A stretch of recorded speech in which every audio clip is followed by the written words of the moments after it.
और उपमन्यु की आंख में जल भरा, नैनों में जल आ गया। उपमन्यु, शिव कथा कहती है, भगवान शंकर का संवाद कह रहा है, शिव महापुराण का चरित्र कह रहा है। एक बात अपने भीतर उतार कर रखना, यदि पड़ोसी के बच्चे भी आपके बच्चे के साथ खेल रहे हैं, पड़ोसी के बच्चे भी आपके बच्चों के साथ रह रहे हैं, और आप अपने बच्चों को कुछ दे रहे हैं, तो पड़ोसी के बच्चे को भी जो अपने बच्चों को दे रहे हो, वैसा कि वैसा ही पड़ोसी के बच्चे को भी देने का प्रयास करें, वैसा कि वैसा ही उनको भी देने का प्रयास करें। अब उपमन्यु को एक दिन उपमन्यु ने अपने मामा जी से कहा, मामा जी मुझे बहुत आप कृपा करो और मामा मुझे थोड़ा सा दूध दे दीजिए पीने के लिए, मात्र थोड़ा सा दूध दे दीजिए जिससे मैं पी, थोड़ा सा।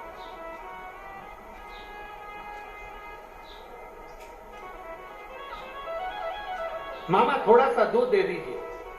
बार बार उपमन्यु दूध मांग रहा, बार बार मांग रहा। अब इतने में उपमन्यु की मां उपमन्यु को देखी कि ये दूध मांग रहा है पर इसको मामा मामी दूध नहीं दे पा रहे हैं, तो मां ने अपने बेटे से कहा कि देख, संसार के लोगों से अगर आस लगाकर बैठेगा ना, छोटा सा उपमन्यु, मात्र 5 वर्ष की उसकी आयु है, और 5 वर्ष के बालक को अगर शास्त्र कहता है हम हमारे घर के बच्चों को जैसा ज्ञान देते हैं वैसा ज्ञान वो बच्चा ग्रहण जरूर करता है। फिर निवेदन है, जिस गांव में पानी की कमी होती है वहां की फसल बिगड़ जाती है, और जिस घर में संस्कारों की कमी होती है वहां की नस्ल बिगड़ जाती है। शिव कथा कह रही है, शिव महापुराण का संवाद कर रहा है, शंकर भगवान की कथा कर रही है। उपमन्यु अपने मामा मामी से दूध मांग रहा है, अपने मामा मामी से दूध मांगने का प्रयास कर रहा है, और माँ उसको समझा रही है। माँ कह रही है कि तुम संसार के लोगों से अगर आस लगा कर रखोगे, संसार के लोगों से अगर आस लगाओगे, संसार के लोगों से आस जोड़कर चलोगे तो जिंदगी भर रोना पड़ सकता।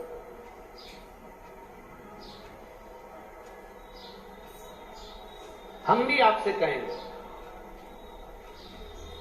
दुनिया से आस लगाने से अच्छा है, दुनिया से मांगने से अच्छा है। शिव महापुराण की कथा कहती है कि एक बार देवादिदेव महादेव के चरणों में जाकर बैठकर उससे मांग कर देखना, वो दुनिया का सारा सुख प्रदान कर देगा। हम आपसे भी निवेदन करेंगे, आपसे प्रार्थना करेंगे, हम आपसे निवेदन करेंगे, प्रार्थना करेंगे, घर का एक एक बच्चा, घर का एक एक व्यक्ति शंकर के मंदिर जाना प्रारंभ करे, शिव को प्रणाम करना प्रारंभ करे, शिव को दंडवत करना प्रारंभ करे। जब हम शिवालय के अंदर प्रवेश करते हैं, ऊपर बैठे हुए रुद्रगण, भगवान शंकर के गण हमारे भीतर के पाप को, हमारे भीतर के कष्ट को, हमारे भीतर की तकलीफ को भगवान के गण खींच लेते हैं। सारी समस्या का हल, पर सावन में 1 लोटा नहीं, 2 लोटा दो। रोज बाबा की कावड़ तुम्हारे हाथ में जाना चाहिए, रोज, प्रतिदिन। उपमन्यु ने 5 वर्ष का बैठा है, उपमन्यु 5 वर्ष रो रहा है, मुझे एक गिलास दूध चाहिए। उपमन्यु रो रहा है,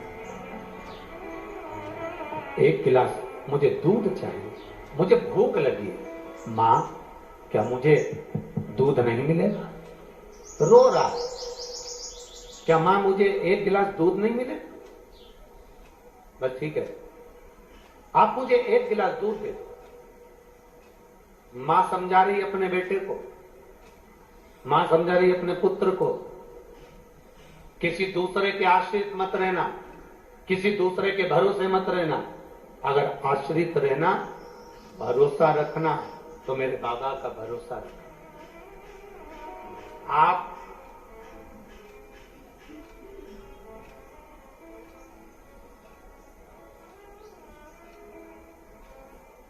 उसके भरोसे रहे। उपमन्यु ने कहा कि हम भगवान क्या मेरे को एक गिलास दूध दे देता है?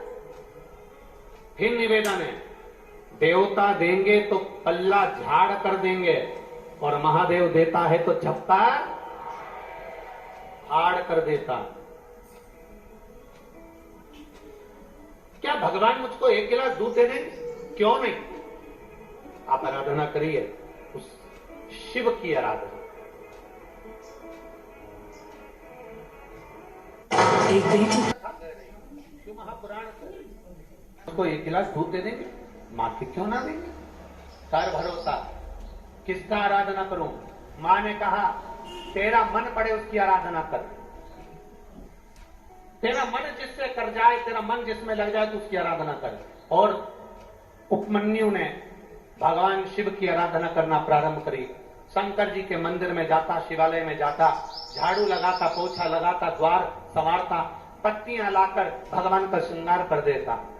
हम फिर निवेदन करेंगे, जरूरी नहीं कि बेलपत्र होगी तो शिव का श्रृंगार होगा,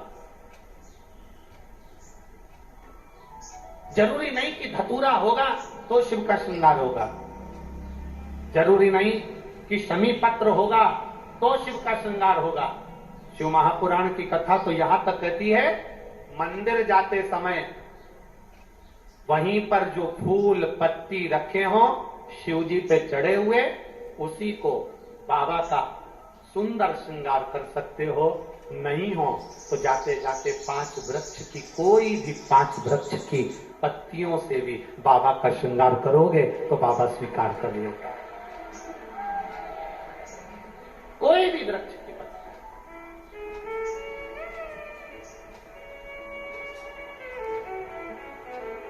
आपके पास में बेलपत्र हो चलेगी, ना हो शिव जी की लीजिए, शिव जी को चढ़ा दीजिए।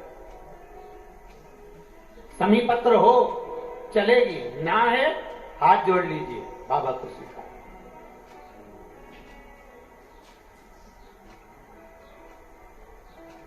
भीतर से शिव को प्रकट करिए। अपने भीतर एक आनंद का जो शिव है, हमारे भीतर एक आनंदेश्वर महादेव जो विराज रहे हैं, हमारे भीतर एक शंकर का एक स्वरूप आनंद कंद परमात्मा का एक भाव आनंदेश्वर महादेव जो विराज रहे हैं, उस आनंद से हम परमात्मा को प्रकट करें।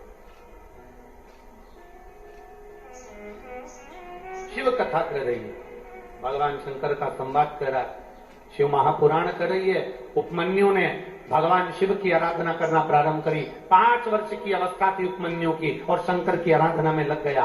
ऐसी आराधना भोलेनाथ जी की करी कि भोलेनाथ खुद इंद्र का रूप लेकर उपमन्यु के पास आ गए। सुरेश्वर रूप, इंद्र का रूप लेकर।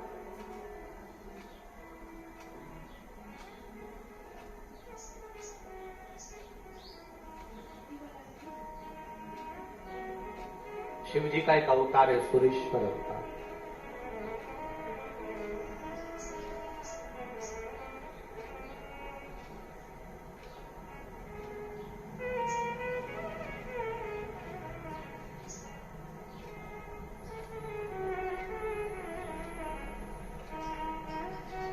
और जब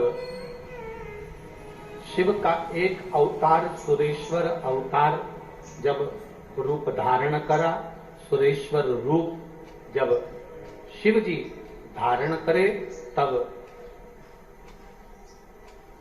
इंद्र का रूप धारण कर कर भगवान शंकर ने उपमन्यु से जाकर कहा, उपमन्यु से जाकर बोले, हे उपमन्यु, कहां देवादिदेव महादेव की भक्ति में लगा हुआ है, कहां शिव की उपासना में लगा हुआ है। शंकर भगवान तो खुद कैलाश पर निवास करते हैं, शिव जी तो खुद कैलाश पर रहते हैं, उनकी कहां भक्ति में तू लगा हुआ है। छोड़ उनकी भक्ति। उपमन्यु